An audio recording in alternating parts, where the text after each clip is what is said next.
Fala aí galera, quem tá falando é o Lucas. Eu vou ensinar pra vocês como é que faz pra baixar música. Primeiramente a gente tem que ter esse aplicativo aqui, ó. Não dá pra ver muito bem porque eu tô gravando no meu tablet. É o MP3 Player. A gente, normalmente, fácil. Só a gente ir no Play Store. Minha voz tá meio rouca, mas não se preocupe. É só ir no Play Store e pesquisar MP3 Player. Aí vai estar lá.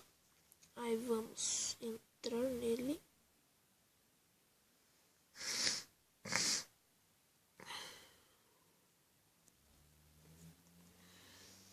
Aí entramos, vamos clicar em pesquisar aqui.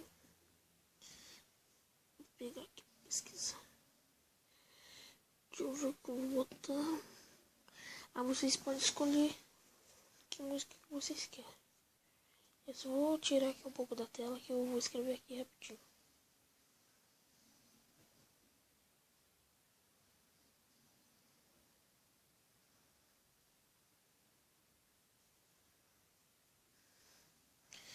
Botei aqui, ó, músicas da tipo. Vamos lá, vamos pesquisar.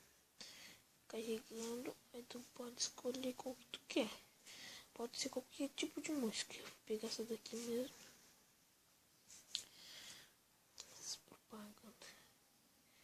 Aí aqui vai estar, aí já vai estar escrito aqui, ó. MP3 ligado. Aí vai ter esses outros aqui.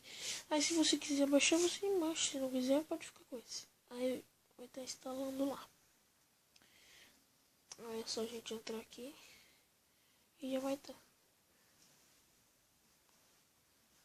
Então é isso, pessoal. Se você gostou, deixe seu like aí. E se inscreva no canal para cada vez a gente crescer mais. Falou aí.